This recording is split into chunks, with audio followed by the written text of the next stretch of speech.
Olá pessoal, tudo bem? Boa tarde.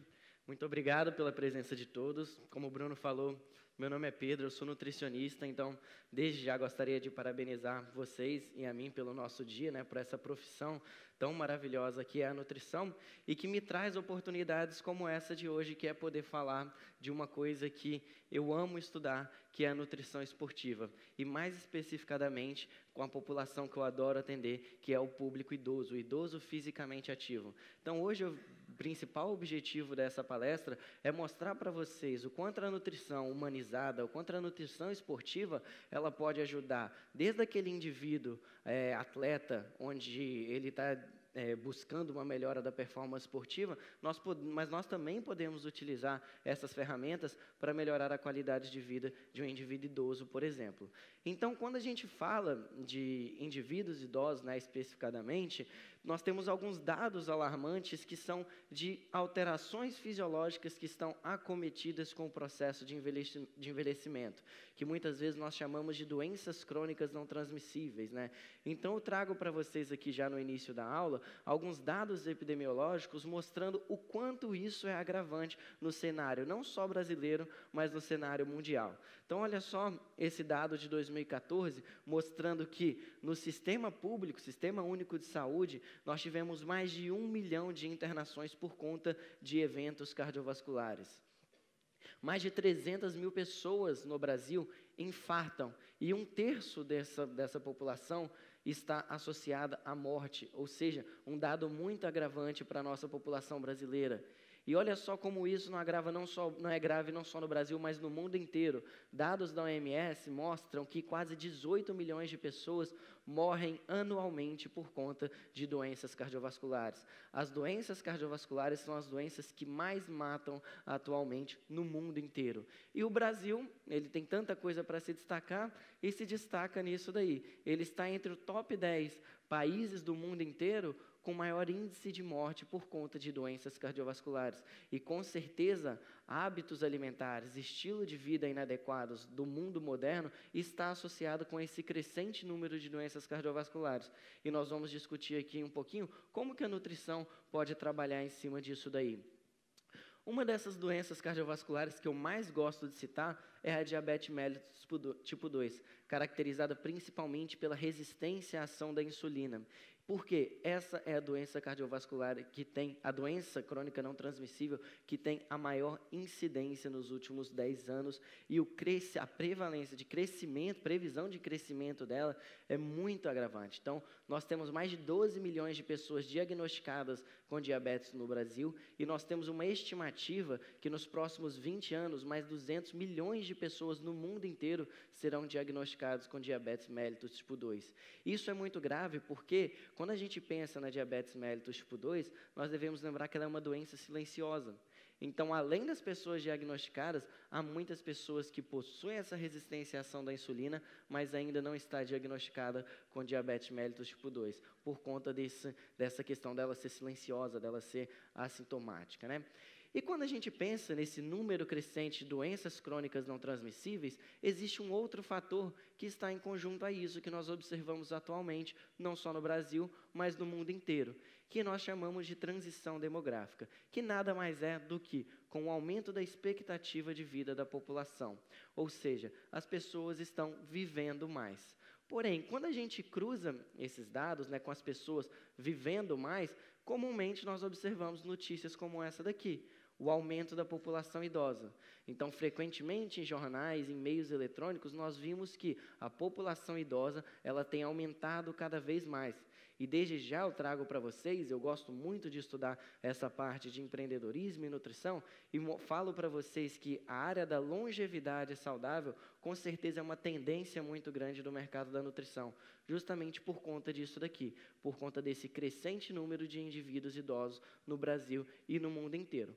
Mas se nós associarmos essas duas informações que eu trouxe no início da aula, que é o aumento do número de idosos e o aumento do índice de doenças crônicas não transmissíveis, significa que nós estamos envelhecendo mais, porém com uma qualidade de vida cada vez menor.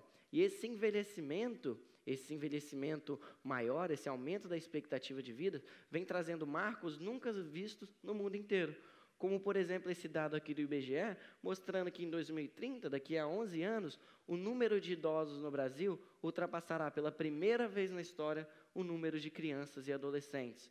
Mais uma vez, destacando essa importância que eu falei para vocês, de que a longevidade saudável, o estilo de vida saudável, tentando atenuar essas doenças crônicas não transmissíveis que são vistas principalmente nesses indivíduos idosos, é uma tendência muito grande da área da saúde. E eu vejo isso na própria prática, né? Eu faço parte de um time de nutricionistas que atende voluntariamente o Sistema Único de Saúde lá na Universidade Federal de São Paulo, chamado de Setor de Lípides e Doenças Cardiovasculares da Unifesp. E nós atendemos lá, principalmente, 99% da população que nós atendemos são indivíduos idosos que possuem uma baixa renda. E esses indivíduos, eles chegam para nós já acometidos de 3 fatores, de um ou mais, ou a combinação desses fatores que eu caracterizo como a tríade do setor de lípides, que é a resistência à insulina, as dislipidemias, né, as doenças cardiovasculares e o quadro de sarcopenia, que é a perca não só de massa muscular, mas também de força muscular, que impacta de uma maneira muito significante na qualidade de vida dessa população. E aí pode parecer um pouco clichê, mas eu conceituei aqui, até mesmo como um roteiro para a nossa aula, 3 fatores que estão associados a esse envelhecimento saudável, que é a alimentação, a adequação do sono, que eu vou falar bem brevemente, já que o Omar já comentou muito sobre isso daí, e a prática regular de exercício físico. Então, começando com a alimentação, né, já que nós somos nutricionistas, o alimento é a nossa principal ferramenta para mudar a vida dos nossos pacientes, da nossa população. Quando a gente pensa em indivíduos idosos, nós temos aí um quadro de resistência à insulina acometido nesses indivíduos, que é uma redução da produção de hormônios anabólicos e um aumento de fatores catabólicos, como, por exemplo, a miostatina. E quando nós estamos na nossa graduação, nós aprendemos na faculdade, né, nós temos esse conhecimento passado para nós, de que nós temos as recomendações de proteínas em geral, de 10 a 15% do valor energético total, ou de aproximadamente 0,8 gramas por quilograma de peso ao dia de proteína. Mas, novamente, quando a gente pensa nesses indivíduos idosos que possuem alterações fisiológicas que estão associadas a esse quadro de resistência anabólica, será que isso é suficiente para esses indivíduos? Então, é uma pergunta que nós vamos responder agora. E para responder essa pergunta, eu trago aqui essa revisão da literatura, onde ele comparou estudos com indivíduos idosos que faziam essa dieta recomendada pela RDA, que é de aproximadamente 0,8 gramas por quilograma de peso ao dia, e dietas hiperproteicas. E eles concluíram que as dietas hiperproteicas estavam associadas ao aumento de síntese proteica miofibrilar e ganho de massa e força muscular, o que é de extrema importância para esses indivíduos idosos. Posteriormente, percebam, esse autor, Robert Wolff, 2 anos depois, ele publicou essa outra revisão, na qual ele discute alguns fatores sobre adequações proteicas para indivíduos idosos, né? E nesse artigo, ele coloca algumas recomendações criadas por ele mesmo. Então, ele coloca aqui uma recomendação de 1,2 a 2 gramas por quilograma de peso ao dia de proteína, ou de 30 a 35 gramas de proteína por refeição, de no mínimo 4 refeições ao dia. Porém, ele coloca também alguns outros pontos que valem a pena ser discutidos. Então, olha só esses pontos que ele traz, que 38% de homens e 41% das mulheres idosas nos Estados Unidos consomem menos do que a RDA, ou seja, consomem menos do que 0,8 gramas por quilograma de peso ao dia. Além disso, ele coloca aqui que há uma preferência por origem animal para adequar esses valores preconizados por ele. Então, esses 2 pontos eu trouxe aqui para a gente discutir um pouquinho sobre eles. Mas antes disso, eu gosto muito de destacar esse estudo porque ele tem um número amostral muito grande, né? Mais de 1.000 mulheres acima de 65 anos, e ele tem uma questão muito interessante para nós discutirmos.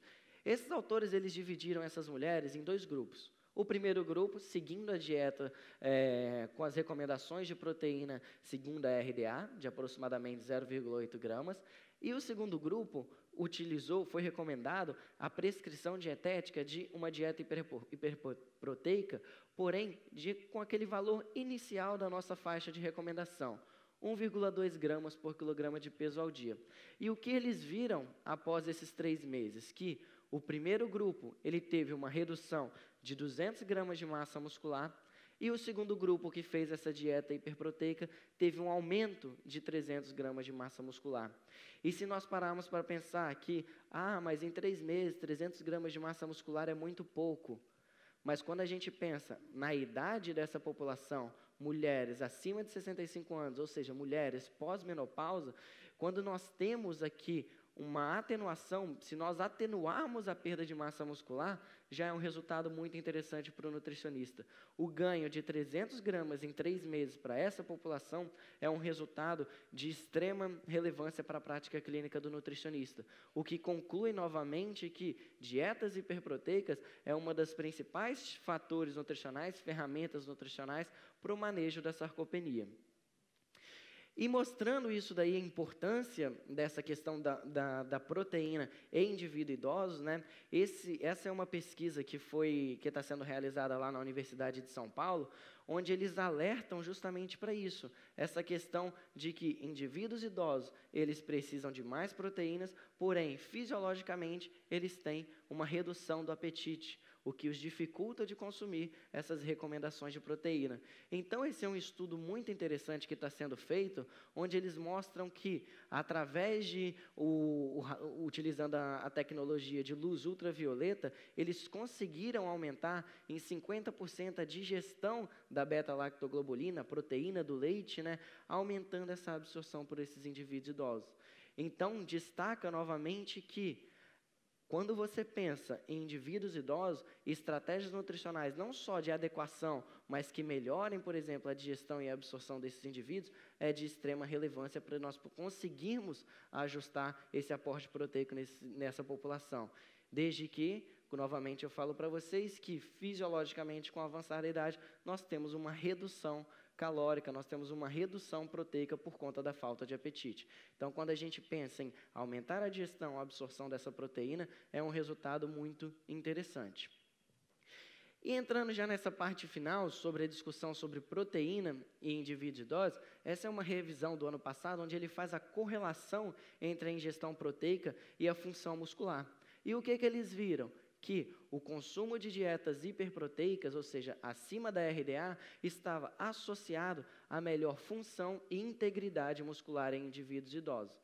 E nessa revisão eles colocam aí, quanto mais melhor? Não, eles colocam que aproximadamente 1,2 a 1,4 gramas por quilograma de peso de proteína já exerce um papel muito interessante para essa população, mostrando que adequar a proteína no indivíduo idoso é difícil? Sim, mas não é uma missão impossível. Então, nós não precisamos trabalhar com aqueles valores de 2,4 gramas por quilograma de peso ao dia, que no indivíduo adulto, jovem, é facilmente distribuído, mas no indivíduo idoso, nós conseguimos aqui trabalhar com o início daquela faixa de recomendação, que já tem uma ação muito interessante nessa integridade muscular desses indivíduos.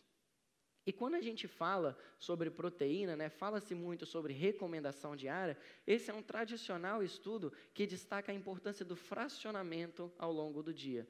Então, esse estudo, ele avaliou aí 3 grupos diferentes que consumiam 80 gramas de proteínas, porém de 3 formas diferentes. Então, o primeiro grupo fracionou isso em 2 vezes de 40 gramas, o terceiro grupo 4 vezes de 20 gramas e o outro grupo 8 vezes de 10 gramas. E eles viram que, em relação à síntese proteica miofibrilar, esses indivíduos que fracionaram em 4 vezes de 20 gramas, eles conseguiram manter essa síntese proteica mais elevada até 12 horas após a ingestão. Então, naquela faixa inicial, todos os grupos aumentaram a síntese proteica, mas o único grupo que conseguiu manter essa síntese proteica elevada foi o que fracionou em 4 vezes de 20 gramas, destacando desde já a importância desse fracionamento proteico ao longo do dia. E se nós lembrarmos daqueles pontos que nós discutimos sobre a preferência por origem animal que o autor destaca naquela revisão, isso se dá principalmente por conta desse aminoácido aqui.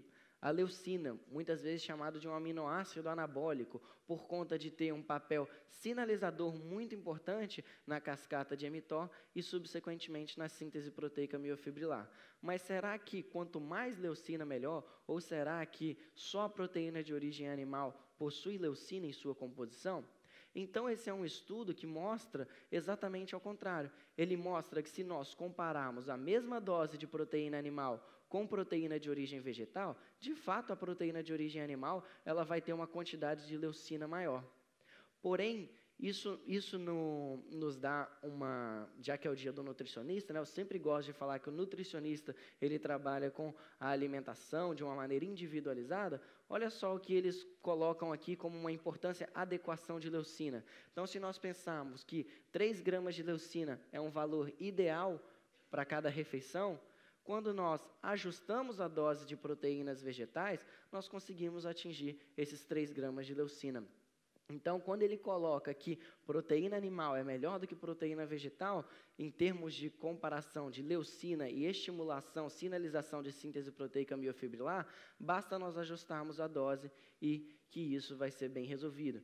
Então, muito se fala hoje sobre dieta flexível, né? Uma vez eu ouvi uma frase de que quem tem que ser flexível é o nutricionista e não a dieta. Então, se o seu paciente ele tem a preferência por proteínas de origem vegetal ou se busca uma redução de alimentos de origem animal, basta você ajustar a dose que você vai estar ofertando 3 gramas de leucina por refeição. E quando a gente pensa em comparação de origem animal e proteína de origem animal e proteína de origem vegetal, quando a gente fala de microbiota intestinal, na qual a Denise mostrou muito bem que está associada ao quadro de inflamação crônica, olha só como a gente vê um destaque muito importante para a proteína de origem vegetal. Percebam só, quando nós consumimos proteínas de origem animal, nós diminuímos a nossa produção de ácidos graxos de cadeia curta e aumentamos a produção desse timal aqui, que está relacionado de uma maneira muito forte com o aumento de incidência de doenças cardiovasculares. E quando nós consumimos proteínas de origem vegetal, nós aumentamos a nossa produção de ácidos graxos de cadeia curta, melhoramos a nossa barreira intestinal, nossa microbiota intestinal e, consequentemente, reduzimos a nossa inflamação crônica. O que eu mostro para vocês é que, como eu gosto de falar de tendências, que o mercado vegetariano vem crescendo cada vez mais. Embora eu não seja vegetariano, o nutricionista ele não pode fechar o olho para isso daqui. De 7 anos para cá, nós tivemos o crescimento de 75% da população vegetariana. O professor Hamilton, ele orientou recentemente um trabalho lá no nosso grupo de pesquisa da Universidade de São Paulo, também comparando essa questão da proteína animal com a proteína de origem vegetal. E aqui eu mostro para vocês que a população vegetariana vem crescendo cada vez mais. E o nutricionista que fechar o olho para isso daí, com certeza ele fechará a porta para alguns pacientes. E falando ainda sobre dieta vegetariana, essa é uma revisão mostrando que a dieta vegetariana ela pode ser uma dieta utilizada para o controle do inflamaging. Eu sempre costumo dizer que a dieta vegetariana, de fato, ela é uma das dietas mais saudáveis do mundo, a alimentação vegetariana, mas desde quando bem prescrita. Por quê? Comer batata frita e Coca-Cola é uma alimentação vegetariana, certo? Mas agora, aquela alimentação vegetariana ricas em compostos bioativos, ricas em vitaminas e minerais, aquele prato colorido, não é M&M's, mas aquele prato colorido, ele traz muitos compostos bioativos, ele traz muitas vitaminas e minerais que estão associados a esse quadro de inflamação crônica e principalmente a esse quadro de inflamaging. Mas o que é esse inflamaging? Então, esse conceito de inflamaging, ele foi descrito de maneira inicial nos anos 2000, através desse artigo aí publicado pelo professor Cláudio Franchese, onde ele conceitua o inflamaging como nada mais, nada menos do que o aumento do seu estado inflamatório com o avançar da idade. Ou seja, quanto mais velho você fica, mais inflamado você está. E isso está associado a algumas características, como, por exemplo, a redução do seu sistema imunológico, o aumento da secreção de citocinas pró-inflamatórias e um aumento exacerbado do seu estresse crônico. Tudo isso em conjunto, nesse artigo publicado em 2000, conceituava o quadro de inflammaging. E aí, já nesse artigo de 2000, ele colocava essa questão: será que o inflammaging, essa inflamação com o decorrer da idade, seria o possível caminho para a perda da massa muscular? Ou seja, seria o possível causador desse processo de sarcopenia que acomete a população idosa? E aí a literatura científica foi investigar isso daí. Então, esse é um artigo muito interessante, onde ele busca mecanismos para essa perda de massa muscular. Ele dá um destaque muito grande para essa via aqui, a via da ubiquitina proteasoma, que de uma maneira bem simples, ela é uma via catabólica que vai degradar a sua massa muscular, vai degradar a sua proteína para formar sequências de aminoácidos específicas que o seu organismo precisa. Ou seja, um exemplo disso é a albumina, nossa principal proteína transportadora do sangue. Com o avançar da idade, fisiologicamente, nós temos uma redução dos nossos níveis de albumina plasmático. Então, essa via da ubiquitina, ela vai degradar a massa muscular do indivíduo idoso para formar sequências de aminoácidos e manter a albumina plasmática estável.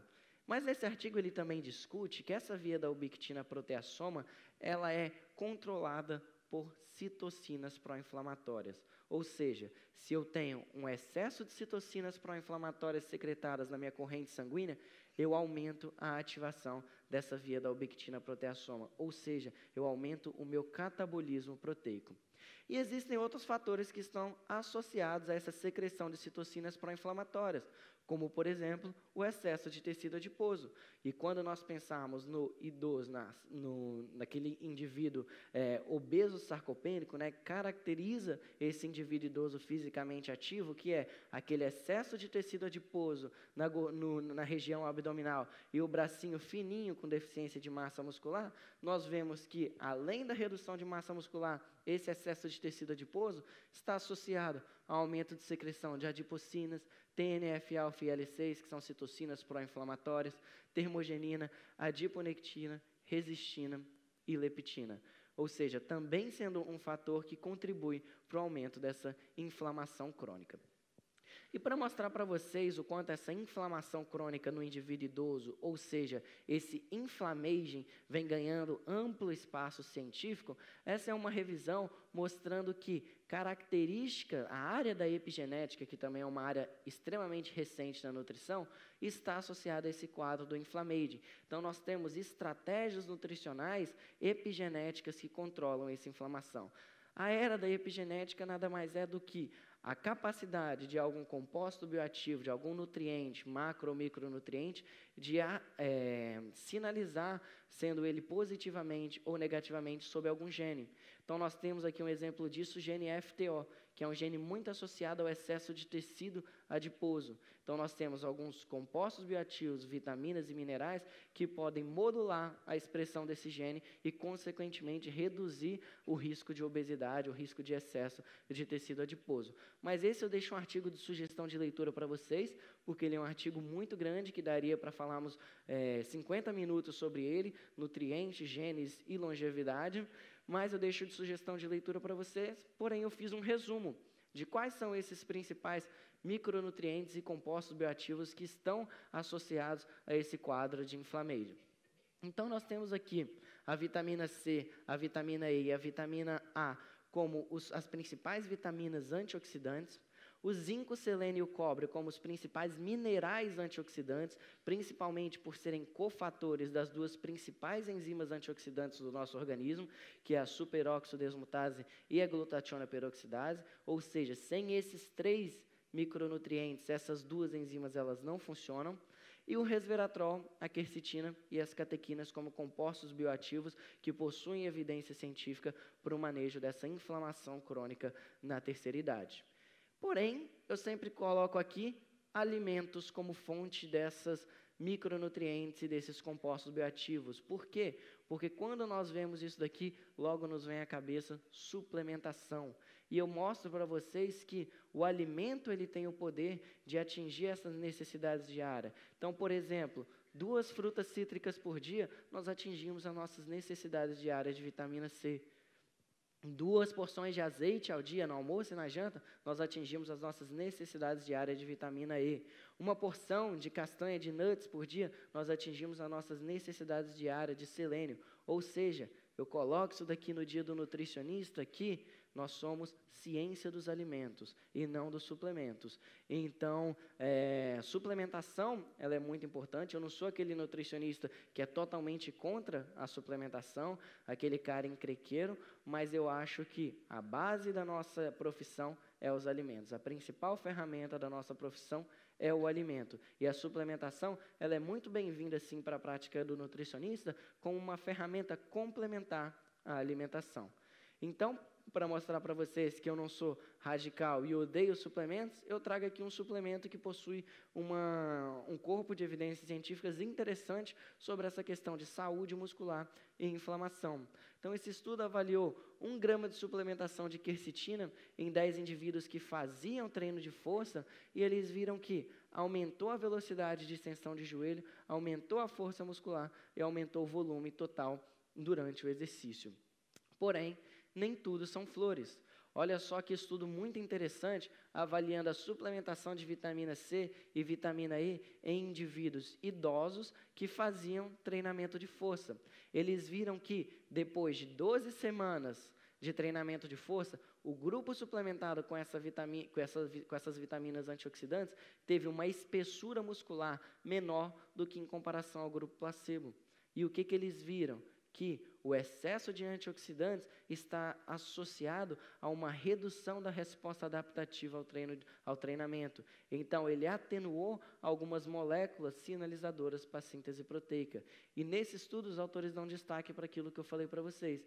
Destaque para a alimentação como fonte de vitaminas e minerais. Então, eu mostrei para vocês que vitamina C e vitamina E facilmente nós conseguimos atingir através da alimentação e que o excesso desse suplemento pode ser tão prejudicial quanto a deficiência. E aí, pensando nisso, pensando nesse excesso de vitaminas e minerais, excesso de multivitamínicos, facilmente nós encontramos isso daqui nas farmácias e nos supermercados, suplementos multivitamínicos. Então, eu trouxe aqui para vocês um exemplo, só para pensarmos, refletirmos um pouquinho, se isso daqui é uma estratégia interessante para o nutricionista ou não. Olha só isso daqui, um suplemento multivitamínico, onde tem 5.000 vezes mais as necessidades diárias de tiamina, 2.500 vezes mais a necessidade diária de vitamina B6, 286% mais as necessidades diárias de selênio. Selênio é neurotóxico, pode causar toxicidade pelo seu excesso. Então, eu mostrei para vocês que o excesso é tão prejudicial quanto a deficiência. E aí entra aquela velha frase da nutrição, de que tudo é equilíbrio. E que é uma velha frase, mas que faz sentido para tudo quando nós pensamos na nossa profissão. De que o equilíbrio de tudo está associado a uma melhora da qualidade de vida e a uma melhora de parâmetros de saúde. Então, multivitamínicos, suplementos antioxidantes, nem a deficiência, nem o excesso. O equilíbrio está associado ao nosso controle da inflamação e uma melhora da nossa saúde muscular. E para mostrar para vocês sobre esse quadro de inflamação crônica, eu não vou me aprofundar muito, porque a Denise mostrou, mas eu gostaria de destacar o título desse artigo aqui, onde ele mostra que a microbiota intestinal como um possível alvo terapêutico para essa perda de massa muscular. Isso por quê? Porque hoje em dia sabe que o intestino ele está interligado com diversos órgãos, diversos tecidos do nosso organismo. E o músculo esquelético é um deles. Então, nós tem aqui o professor Pedro, que vai dar a palestra seguinte, que investiga muito sobre essa questão do intestino e a relação com o cérebro, mas o músculo esquelético também tem uma relação muito interligada com a microbiota intestinal. Então, nós temos aqui algumas estratégias para melhorar a nossa microbiota intestinal, como, por exemplo, o consumo de prebióticos. Então, aqui nós temos os frutanos, principalmente vindos da cebola, do alho poró e da beterraba, mas nós também temos nós temos também a beta-glucana, proveniente da aveia. Nós temos também a inulina, fruto-óligosacarídeo, como exemplos de probióticos que podem ser inseridos na alimentação e melhorar essa qualidade intestinal da população. Suplementação de probióticos, principalmente das cepas lactobacilos, que possuem uma evidência científica também um pouco interessante em relação a essa melhora da microbiota intestinal. E o que é feito há algum tempo internacionalmente, né, e vem chegando cada vez mais aqui no Brasil, principalmente nos hospitais, é o transplante de fezes. Para indivíduos acamados, o transplante fecal surge como uma estratégia de melhora da qualidade da microbiota intestinal. E para finalizar essa primeira parte sobre alimentação, eu destaco para vocês um artigo publicado nesse mês, onde ele mostra que não adianta nós fazermos tudo isso se a base da alimentação saudável não estiver adequada. Então, esse artigo, ele mostra que a desidratação, o consumo inadequado de água está associado a uma fragilidade muscular. Isso porque a redução da ingestão de água está associada a uma desidratação celular, o que agrava aquele quadro nosso de resistência anabólica do indivíduo idoso e, consequentemente, aumenta a chance desse processo sarcopênico ser agravado, o que está associado à fragilidade e redução na qualidade de vida desses indivíduos. Portanto, gente, pensamos muito sobre proteínas, pensamos sobre micronutrientes, compostos bioativos, porém, se nós não ajustarmos a adequação, o consumo de água desses indivíduos, nós estamos aí deixando de lado um fator que está associado a esse quadro de sarcopenia. E aí aqui eu deixo para vocês uma fórmula, né? Não é receita de bolo, devemos avaliar cada paciente como um indivíduo único, mas são compostos bioativos, nutrientes, que estão associados a esse quadro de inflammaging. Então, eu uso muito desses compostos bioativos na prática clínica para fazer esse controle da inflamação crônica, principalmente de indivíduos idosos, né? Mas vale novamente lembrar que isso não é uma fórmula de uma receita de bolo, avaliar caso a caso para ver a necessidade da suplementação desses compostos bioativos. O segundo pilar que eu gostaria de conversar com vocês, bem brevemente, é o sono. Como o Omar falou, o sono muitas vezes ele não faz parte da anamnese do nutricionista. O nutricionista ele esquece de avaliar a qualidade do sono do paciente. E eu vou mostrar para vocês que o sono pode ser aquele fator que quando a dieta já está totalmente adequada e nada funciona, o paciente não tem resultado, pode ser por conta da inadequação do sono. Então, por isso, é cada vez mais comum vermos isso daqui na nossa prática clínica, no nosso consultório. Esse excesso de sono, essa falta de bem-estar, de animação ao longo do dia dos nossos pacientes. Porém, quando a gente pensa em repercussões metabólicas e repercussões bioquímicas, é muito mais além do que a sonolência ao longo do dia, né? E para falar de sono em indivíduos idosos, isso daqui é muito importante de se citar, que com a avançada idade, quanto mais velho nós ficamos, nós temos uma redução da nossa produção de melatonina, que é um dos hormônios que coordenam, que regulam aquele ciclo circadiano. Então, isso está associado a uma redução na qualidade do sono. Então, tem estudos mostrando que indivíduos idosos, eles têm uma redução na produção de aproximadamente 30% da melatonina endógena, o que impacta negativamente na qualidade do sono. E essa privação de sono, olha só com que ela está associada, com aumento do estresse oxidativo, aumento da inflamação crônica, distúrbios metabólicos, distúrbios neurais e diminuição da nossa saúde vascular. E tudo isso em conjunto está associado aqui, aumento do risco de doenças cardiovasculares. Então, se nós lembrarmos do início da nossa aula, onde eu mostrei para vocês os dados alarmantes de doenças cardiovasculares, percebam que o sono pode ser um fator que está associado na melhora daquela crescente incidência de doenças cardiovasculares. E isso também está associado à nossa composição corporal. Olha só como a privação parcial do sono, não estou nem falando a privação completa, uma noite de sono completamente acordado, a privação parcial de sono está associada ao aumento da nossa ingestão energética, uma redução do nosso gasto energético. Então, tem um estudo mostrando que a privação de 2 horas de sono no dia seguinte, nós temos uma redução de aproximadamente 30% da nossa taxa metabólica basal. Então, pensando na prática clínica, num processo de emagrecimento, uma redução de 30% da taxa metabólica basal tem uma extrema relevância para a conduta nutricional. e também tem aquela relação de substrato energético utilizado. Então, nós temos um maior acúmulo de gordura na nossa região abdominal por conta dessa privação de sono. E tudo isso impacta o quê? Numa dificuldade de emagrecimento, de perda de gordura na nossa oxidação de gordura e um aumento no ganho dessa gordura. E aí, quando a gente fala nessa composição corporal, sempre tem aquela questão, né? Para emagrecer, basta consumir menos do que gasta, né? Então, ter esse balanço energético negativo. Mas será que isso é verdade?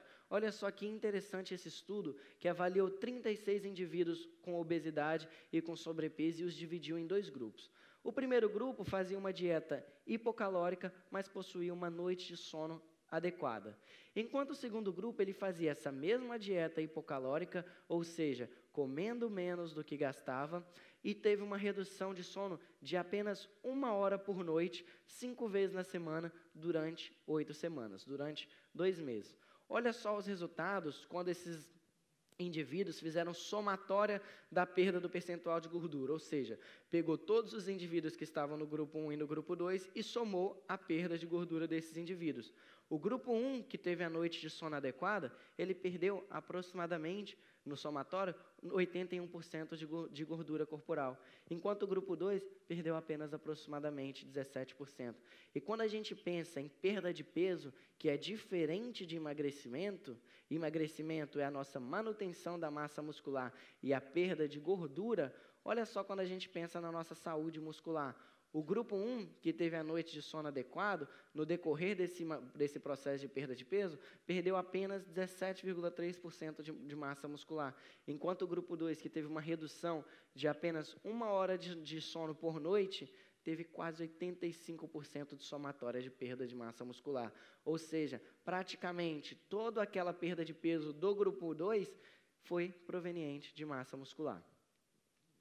E, novamente, quando a gente pensa na resistência anabólica do indivíduo idoso, ou seja, a redução na produção de hormônios anabólicos, a testosterona é um desses. Então, esse estudo ele mostra que tem uma correlação direta entre nossa adequação do sono e o nível de testosterona. Ou seja, se o nosso ciclo circadiano ele está alterado, se eu tenho algum distúrbio no meu sono, a minha produção endógena de testosterona também será afetada, o que no indivíduo idoso pode agravar esse quadro de resistência anabólica. E quando a gente pensa também em outro hormônio anabólico, que é o GH, hormônio do crescimento, nós temos aí o pico de produção dele por volta de 2 horas da manhã. Se nós estamos acordados nesse momento, olha só como essa produção de GH ela é praticamente inibida. Então, hoje, que é sábado, comemoração do Dia do Nutricionista, quando estivermos lá na balada, quando der 2 horas da manhã, devemos lembrar que não estamos produzindo GH. Então, tem que entender que a privação do sono, ela está associada àquele quadro de resistência anabólica. E isso também está associado ao quadro de solidão.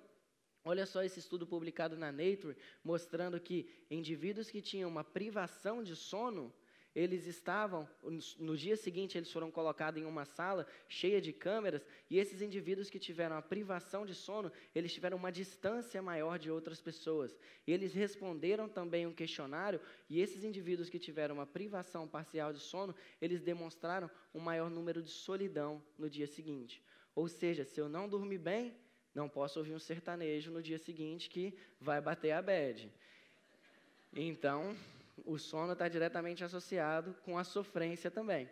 E para terminar essa parte de sono, uma coisa que a literatura científica nos mostra e que traz resultados muito interessantes para a prática clínica é a extensão do sono. Então, olha só, esse estudo mostrou que a extensão do sono de aproximadamente 1 hora por noite, ele estava associado à melhora da insulina em jejum. Então, gente, esse processo de extensão do sono, vindo do nutricionista através de estratégias de higiene do sono, quais são essas estratégias? Menor exposição à luz no período noturno, baixo consumo de alimentos energéticos, bebidas energéticas. Então, tem estudo mostrando que o consumo de cafeína 6 horas antes do sono, ele está associado a uma disrupção no nosso ciclo circadiano.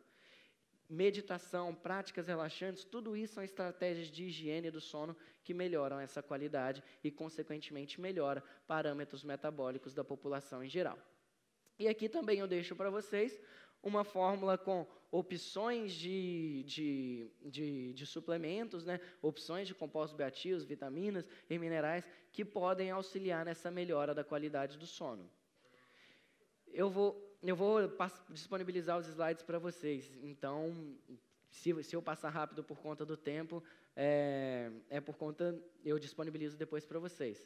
E nós temos também a opção, né, hoje em dia no mercado brasileiro, da produção, manipulação de chocolates em porções individuais que possuem compostos bioativos associados a essa melhora da qualidade do sono.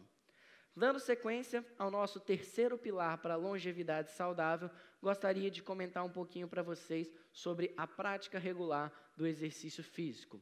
Então, quando nós pensarmos na perda de massa muscular e o quadro de inflamação crônica, vocês vão lembrar que eu comentei um pouquinho para vocês sobre a relação de citocinas pró-inflamatórias. Então, a citocina pró-inflamatória em excesso estando diretamente relacionada com essa perda de massa muscular. E eu dou um destaque aqui para a IL-6, essa citocina, que nesse caso aqui, colocada como uma das principais citocinas causadoras dessa perda de massa muscular. Olha só que estudo, subsequentemente esse estudo mostrou que foi visto uma correlação positiva entre a hipertrofia muscular, o aumento da área de secção transversa muscular, com a IL-6 na corrente sanguínea. Ou seja, como que uma citocina que é considerada pró-inflamatória, que causa perda da minha massa muscular, está associada com a minha hipertrofia muscular. E a partir desse estudo, eles viram que essa citocina, a IL-6, a ação inflamatória dela é extremamente dependente de qual tecido ela é secretada. Então, a IL-6, secretada pelo excesso de tecido adiposo, como eu mostrei para vocês, de fato ela é uma citocina pró-inflamatória. Agora, a IL-6, secretada pela contração muscular, ela é uma citocina não só que tem uma ação local anti-inflamatória, mas tem uma ação endócrina. Ela tem uma ação em diversos outros tecidos, como, por exemplo, neurotransmissores, aumento da lipólise pelo tecido adiposo, melhora da produção de glicose pelo tecido hepático e melhora da nossa saúde vascular. E isso é principalmente ocasionado pela prática regular de exercício físico. E esse estudo aqui, ele mostra exatamente isso. Quando nós submetemos um indivíduo sedentário a uma prática aguda de exercício físico, isso de fato é uma situação estressora para o nosso organismo.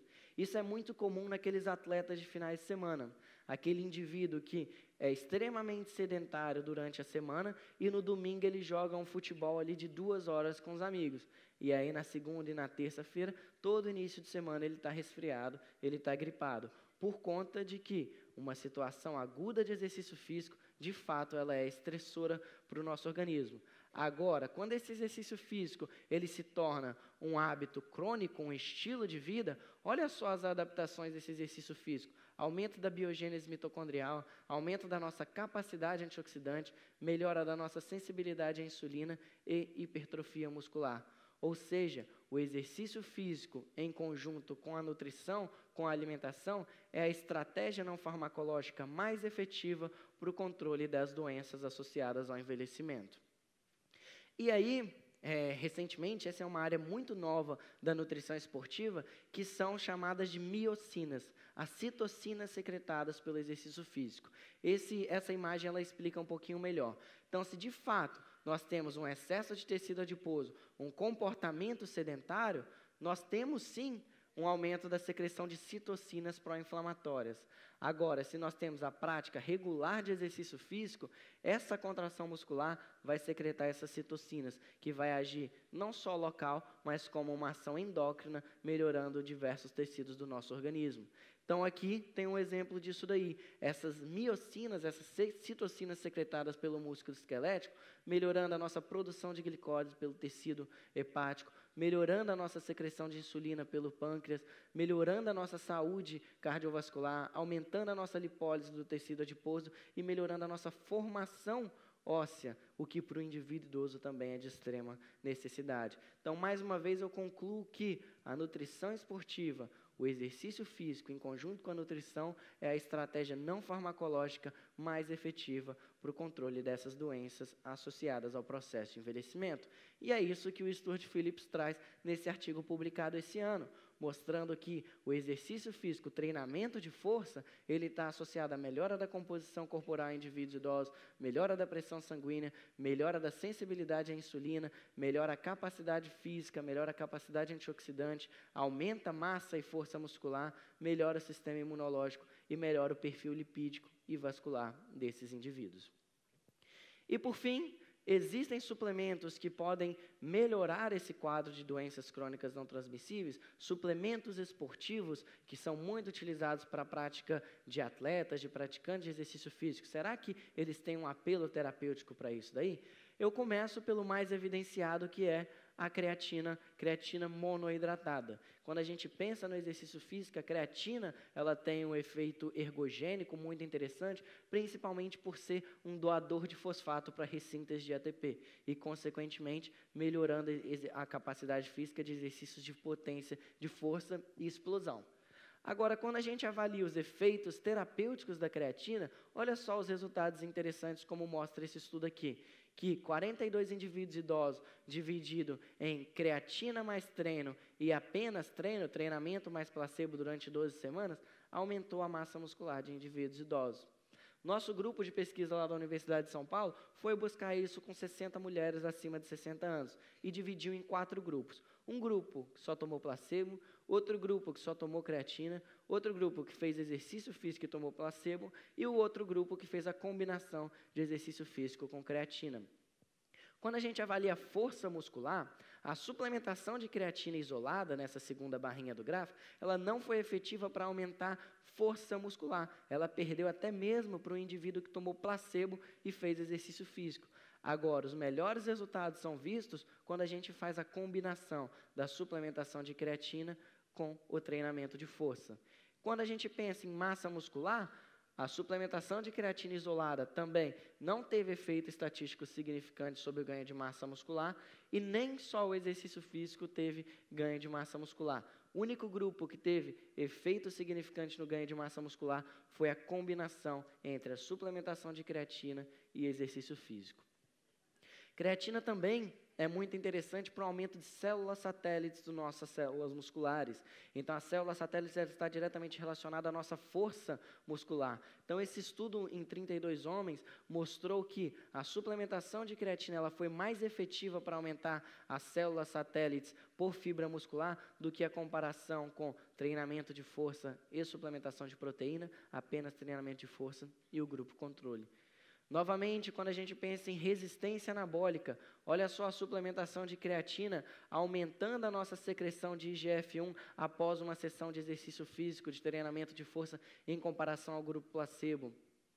E possuímos também algumas evidências científicas sobre o efeito terapêutico na melhora da nossa saúde cardiovascular, como, por exemplo, esse estudo pioneiro aqui de 1996.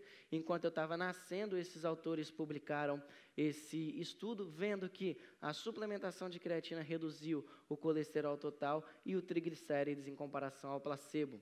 2 anos depois, esses indivíduos aqui mostraram que a suplementação de creatina em jogadores de futebol americano reduziu 13% os valores de IVL-DL, 7% a relação colesterol total e HDL e aumentou 14% o HDL. Outro estudo que contribui para esses achados é esse daqui, mostrando que a combinação de creatina mais exercício físico durante 4 semanas reduziu quase 10% do colesterol total de 30 homens fisicamente ativos. E para finalizar a parte de creatina, eu gostaria de mostrar para vocês esse estudo também conduzido pelo nosso grupo lá da Universidade de São Paulo, investigando o efeito da creatina no metabolismo da glicose em mulheres e homens diabéticos e sedentários. Então, eles foram divididos em 2 grupos, placebo e creatina, e depois de 12 semanas, foi visto que o grupo suplementado com creatina teve uma redução nas concentrações de hemoglobina glicada, entrando quase na faixa de referência de normalidade. E isso também refletiu no teste de tolerância ao carboidrato. Até 120 minutos após a ingestão de carboidrato, o grupo suplementado com creatina teve uma melhor resposta a esse carboidrato ingerido. E aí eu deixo de sugestão de leitura para vocês essa revisão onde avalia exatamente isso, os mecanismos responsáveis pela suplementação de creatina e a melhora do controle glicêmico. Então, desde o aumento de GLUT4 na nossa célula muscular, até o aumento da fosforilação de MPK, translocando esse GLUT4 para a membrana e captando essa glicose da corrente sanguínea, até mesmo uma possível ação da suplementação de creatina, aumentando a nossa secreção de insulina pelo nosso pâncreas, ou seja, podendo ser uma estratégia suplementar terapêutica não só para indivíduos diabéticos tipo 2, mas também para indivíduos com diabetes tipo 1. Outro suplemento muito utilizado no âmbito esportivo é o nitrato, proveniente principalmente aí da beterraba, né? Muito se fala do suco de beterraba para melhora do rendimento esportivo. Então, o nitrato, quando ele é proveniente da dieta, ele é reduzido em nitrito, principalmente pelas nossas bactérias comensais orais, e isso vai ser precursor de óxido nítrico, o que vai ter uma ação de vasodilatação, melhora da eficiência mitocondrial, melhora da captação de glicose, e que tudo isso está associado a uma melhora da performance esportiva. Porém, existem também estudos investigando o efeito da suplementação de nitrato em outros tecidos, como, por exemplo, no nosso intestino, melhorando a nossa saúde vascular, reduzindo a nossa agregação plaquetária e melhorando a nossa efetividade mitocondrial. Então, também sendo um suplemento esportivo que há também um apelo terapêutico por controle de doenças crônicas não transmissíveis. A L-citrulina, embora apresente alguns resultados controversos, essa é uma revisão do ano passado, onde mostra alguns mecanismos terapêuticos da suplementação de L-citrulina. Então, nós temos aqui, desde o aumento da biodisponibilidade de óxido nítrico, até a vasodilatação, aumento da lipólise, que tudo isso está associado à redução do risco de hipertensão, aterosclerose, inflamação crônica, resistência à insulina e doenças cardiovasculares. Então, de fato, ainda não há uma gama de evidência científica sobre a L-citrulina, mas tem resultados evidenciando esse possível mecanismo de ação sobre esses fatores comentados. E aqui é uma revisão sistemática e meta-análise mostrando um ligeiro efeito da suplementação de L-citrulina, melhorando a pressão sanguínea.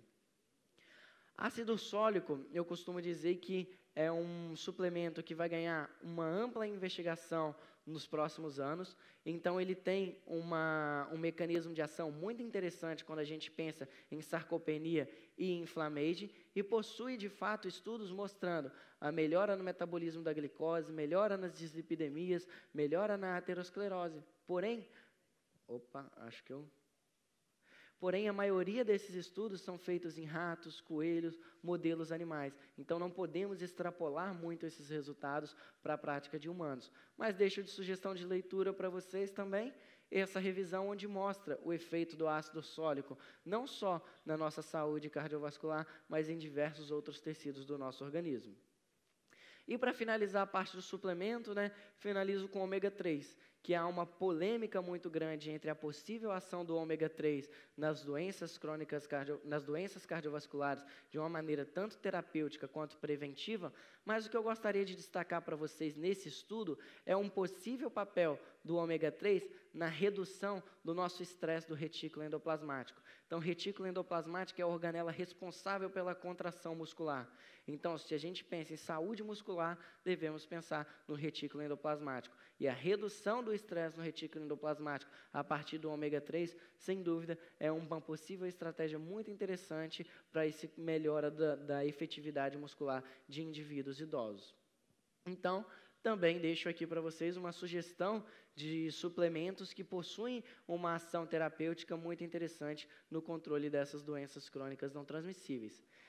Eu vou deixar para vocês os slides, mas podem... Já me deram a plaquinha de fim, eu estou desesperado. Então, gente, dando continuidade, eu sempre costumo falar que suplemento é a cereja do bolo.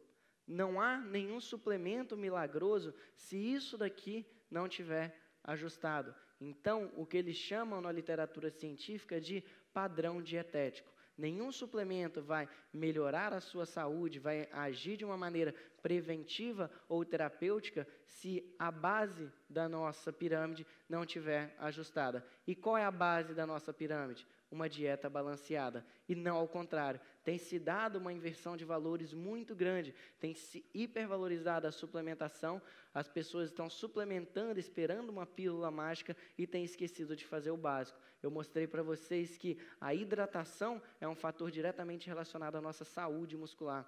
E aí eu falo para vocês, nem só indivíduos sarcopênicos, aquele indivíduo no seu consultório que deseja ganhar massa muscular, olha só como a adequação do aporte de água está diretamente relacionada a essa saúde muscular. Então, devemos começar a nossa pirâmide aqui, ó, com uma dieta balanceada e utilizar o suplemento a nosso favor quando ele for necessário. Então, para concluir tudo isso que eu falei para vocês, as doenças crônicas não transmissíveis, ela possui uma crescente prevalência na população, não só brasileira, mas mundial, e é a principal causa de morte na atualidade. Essas doenças acometem principalmente a população idosa, que vem crescendo cada vez mais, ou seja, novamente, nós estamos envelhecendo mais, porém com uma qualidade de vida cada vez menor. Os principais manejos nutricionais são a adequação de proteína, controle antioxidante, controle da inflamação e a suplementação quando necessária. A qualidade do sono, muitas vezes esquecida pelo nutricionista, é um fator de extrema importância para a melhora do parâmetro de saúde.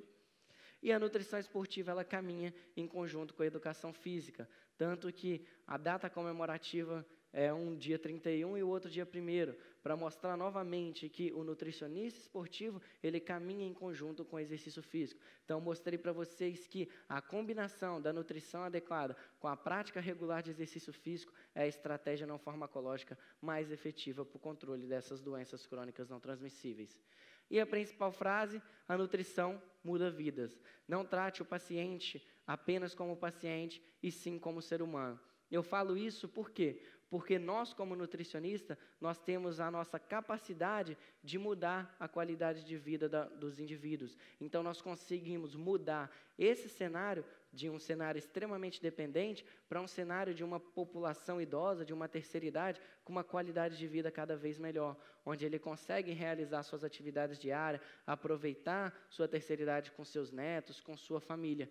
Eu falo isso porque o nutricionista ele é muito moldado a dados antropométricos. Então, toda vez que eu falo de nutrição esportiva na terceira idade, eu falo sobre esse caso que me marcou muito lá naquele setor de lipídios e doenças cardiovasculares que eu atendo, onde uma senhora, ela passou comigo na nutrição e ela era extremamente desanimada com a vida, porque ela tomava 16 medicamentos.